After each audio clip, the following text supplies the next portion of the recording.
With a HELOC, isn't there a risk of them just freezing my account? Yeah, we get that a lot. I'm glad you asked that.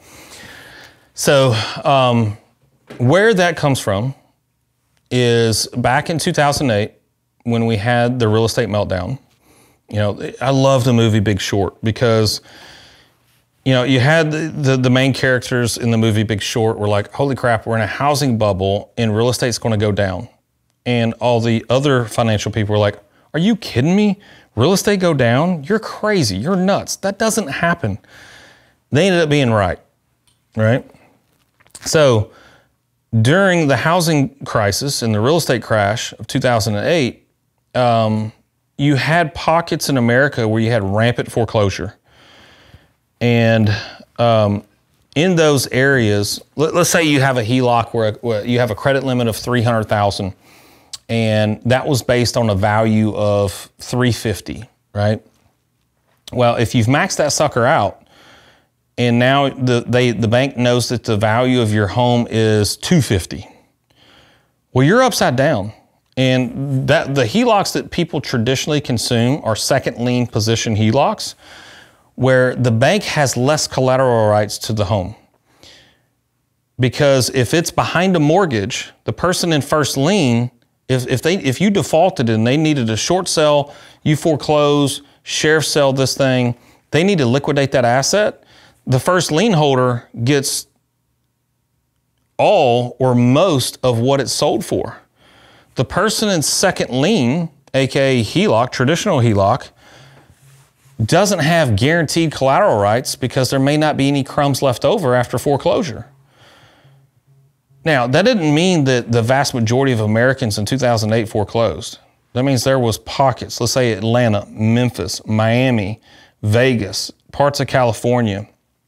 Lots, I mean, I remember in Georgia, we were lending in Georgia big time, and it almost became a compliance issue because, you know, I felt like we were redlining, where it was like, okay, we're going to completely get out of Georgia because if we're within a 100-mile radius of Atlanta, the home's not going to appraise. I remember that. It's like, oh my gosh, how do we get around this? Because, you know, 2 years ago, their home was worth 300 grand. I guarantee if we get it appraised today, it's 125. Because there was this one client that 95% of their neighborhood had foreclosed. And we're not talking about like a 5-home development. We're talking like a couple hundred home development, and 95% of those homes foreclosed. Well, that becomes the comparable sale. This foreclosed, so therefore somebody was able to buy it at a discount, which now set the new price for the neighborhood, right? So it just wasn't going to appraise. And we eventually got completely out of the state of Georgia for a long time period during that real estate bubble because things weren't going to appraise. So back to HELOCs freezing. People in second lien position in those pockets that had not been executing and paying down on their home equity line of credit had those frozen. So you'll actually read in disclosures in a home equity line of credit, there's 2 main reasons in their disclosures that they can freeze your line of credit. And I would argue I'd rather have a HELOC frozen than a mortgage foreclosed on. So I'll explain why. One reason is massive value reduction in real estate values, okay? So and some banks will even disclose what they define as massive real estate value reduction, 50%, okay? So let's say your home is worth $300,000. If they find out that the typical comparable sales in your neighborhood is $150,000 or lower, they can freeze it. That is significant. Hopefully we've learned our lesson to not allow 2008 to happen again. Were there pockets in 2008 that happened? Absolutely. Holistically, the entire country? No, not even close when you look at the law of averages. But they put that in there that, yeah, if it value reduction, we can freeze it. 2, you basically rat on yourself where they determine that your income has dropped. Now, how do they determine that your income has dropped? You apply for another loan with them. I'm serious, and this has happened where 2 years ago, you're making 150 grand. Now you want to apply for a new loan and you provide documents to show that you make 80. Then they look back and they're like, hold up, 2 years ago you're making 150. We gave you a loan based on 150. Now you're asking for another loan based on 80. Not only should we not give you the loan on the new income, but we need to revisit the loan that we have on our existing balance sheet because they're on the hook for it. A HELOC sits on the bank's balance sheet. So those are the two main reasons that HELOCs can freeze. Now let's dissect what freezing is. Freezing has multiple facets in a HELOC world and the bank world. It could be you got a $300,000 limit on your HELOC, and let's say you owe $150,000. They could freeze it down to $250,000 based on new valuation of real estate values, right? So they could value it at $250,000, which means you lost 50% or $50,000 of equity. You didn't lose it for a short time period, values go back up, et cetera. You know, you can regain access to it, but for a short time period, you've lost access to $50,000 of liquidity. Okay, that's not too bad. Let's say they freeze it down to what you owe, because that's another form. So they do these analysis, and again, in full transparency, I sit on the board of a joint venture with a publicly traded bank, and it's not my first time doing that. We review balance sheets. I have these discussions with board members and quite frankly, even sometimes other banks for how they analyze and review balance sheets.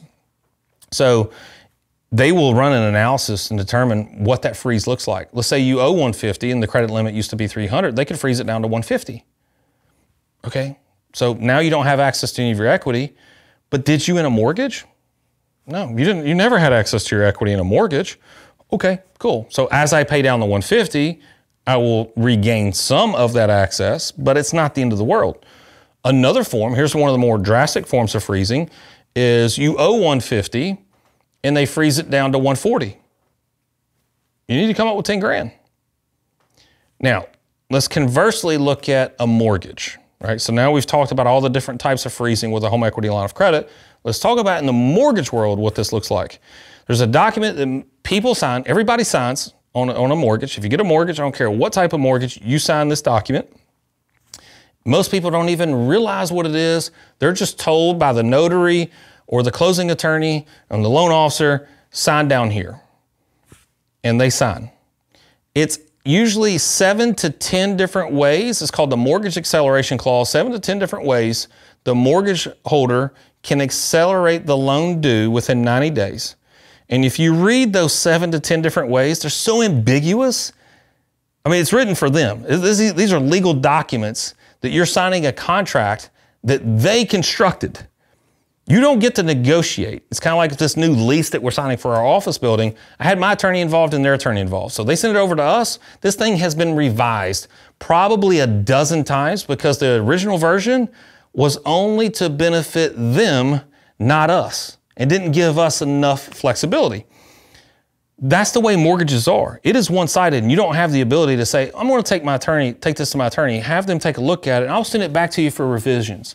That's not how it works. Who holds all the gold makes all the rules. So they make the rules, and this acceleration disclosure or clause is written in such a way, it is very lopsided and ambiguous, where they can just about call your loan due anytime for almost any reason, and you now have to rectify that in 90 days. And I witnessed that as the senior vice president with a federal bank. Had a client, did nothing wrong. We just couldn't get this FHA loan off of our balance sheet because FHA wouldn't take that case number, so we needed to refinance. And we threw everything in the kitchen sink at this client to get them to refinance. They did nothing wrong. And he said, not going to do it.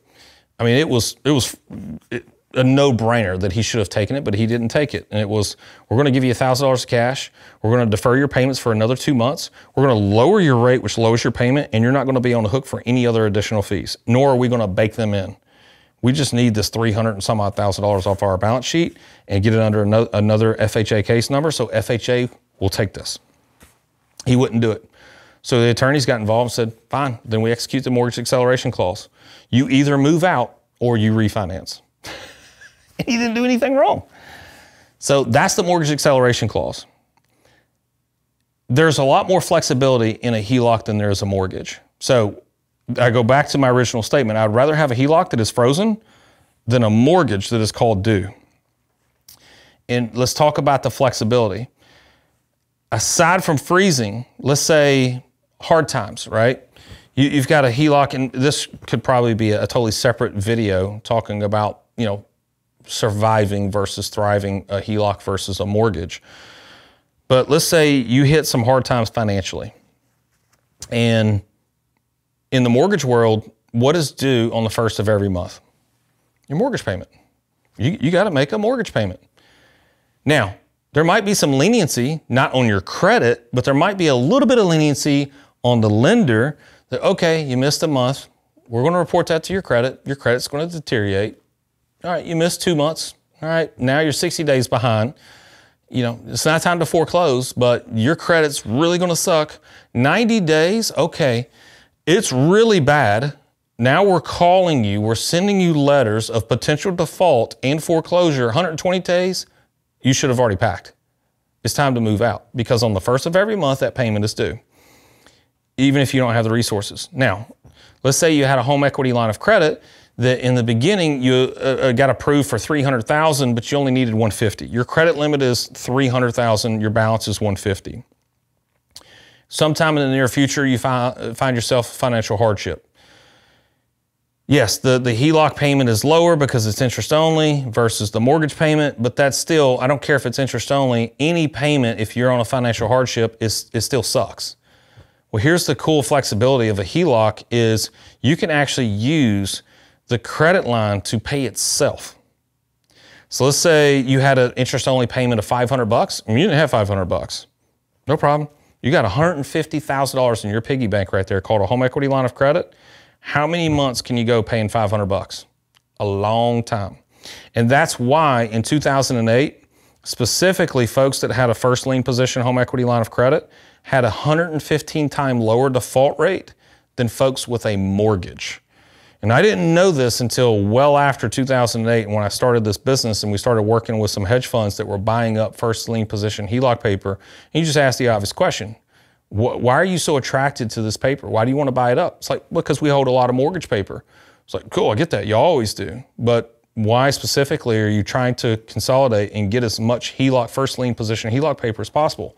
And that's when they hit us with the data and said, back in 2008, folks that had a first lien position HELOC did not default. They did not go into foreclosure, but people with a mortgage did. So we want to diversify our portfolio and our balance sheet so that we have performing asset versus a non-performing asset. And if you look at the reasons why, that's what we investigated. Like, okay, why did those perform and these didn't? One was closed in, one was open in. People could cannibalize their HELOC to stay afloat and not even make a payment to it. They could use the money itself to make payments to itself.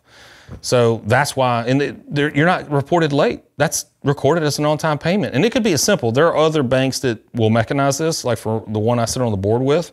If you don't make a payment, you don't have to move money around. We just add it to the balance of the line of credit. And you're not reported late. And as long as you got plenty of room on the line of credit, that's where your payment can come from automatically if you don't ever send money in. But even if you don't have that baked in and built into your HELOC, it's as simple as saying, okay, my minimum payment is $500. I'm going to take $500 from my HELOC, throw it into my checking, then I'm going to take the same $500 and throw it back into the HELOC. It's recorded as a payment. You're on time until the next month. You could even go a step further and be like, not only did I not have the $500, I didn't have money for groceries. So I'm going to take $2,000 from my HELOC, send it over to my checking, then take $500 from my checking, send it back to my HELOC, recorded payment on time till the next month. You use the other $1,500 for groceries. That's how you survive versus thrive. And that's why I would much rather have a home equity line of credit, frozen or any other situation, over a mortgage. You got a lot more flexibility.